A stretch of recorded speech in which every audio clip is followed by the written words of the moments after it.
To compare email campaign performance in Brevo, head straight to the campaigns page. You'll find it under marketing in the left sidebar. Once the list loads, locate the first campaign you want to evaluate. Click the three little dots next to its name, then hit reports.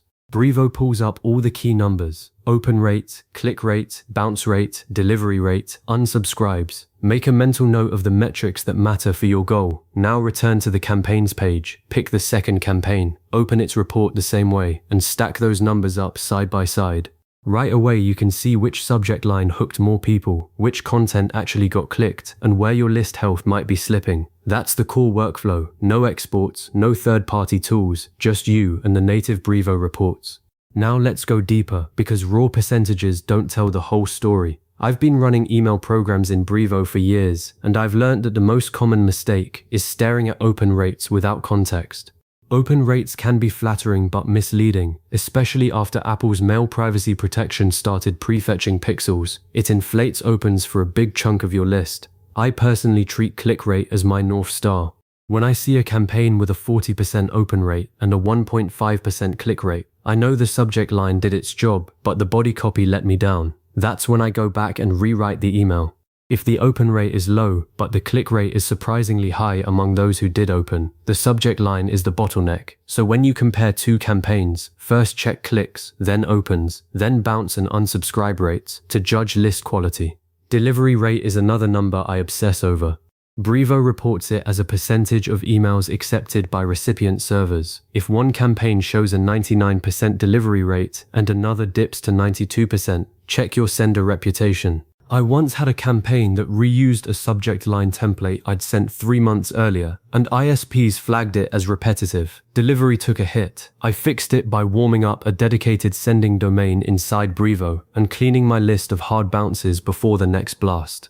So when you compare, don't just note the number. Ask asterisk why asterisk it changed. Bounce rate is the canary in the coal mine. A hard bounce rate climbing above 2% means your list validation practices need work. I always cross-reference bounce rate with the campaign that had the oldest contact segment.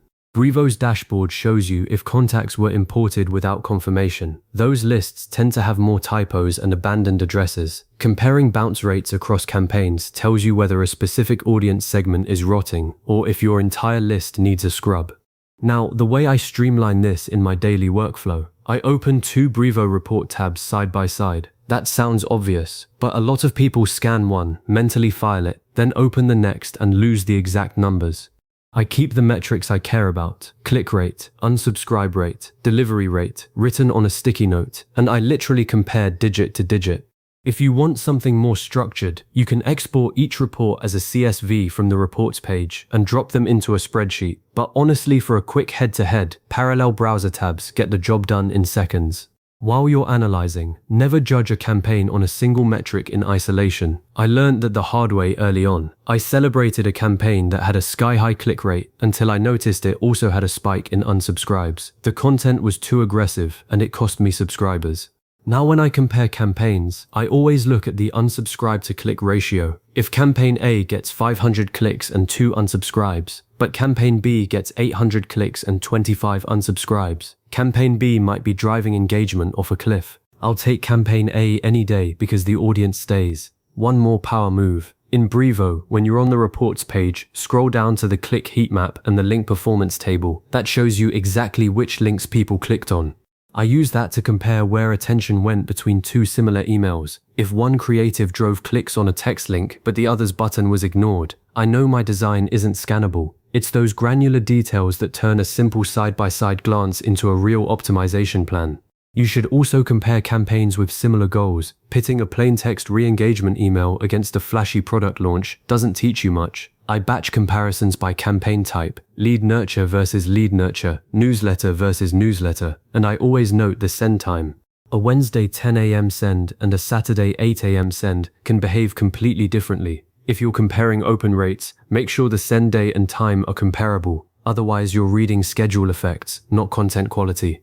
After you've done the manual comparison a few times, you'll internalize the benchmarks. For my standard newsletter in Brevo, I expect a 20-25% open rate and a 3-5% click rate.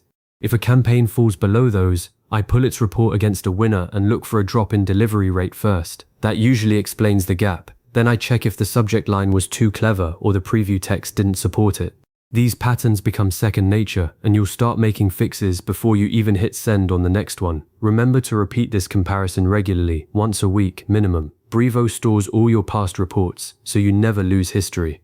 I mark my best performing campaigns with a star in the campaign name, like *winback V3 42% open, so I can spot them instantly and use them as the control group for future tests. That little naming convention has saved me hours. So you've now got a repeatable, honest way to see which email is truly winning right inside Brevo. You open the reports of 2 campaigns, stack the metrics, interpret them with context, and act on what the data tells you, not just what the open rate flatters you with. Keep comparing, keep tracking that click rate and unsubscribe ratio, and your email marketing will only get sharper. Save this video somewhere handy, and the next time you're staring at a dashboard, you'll know exactly what to pit against what.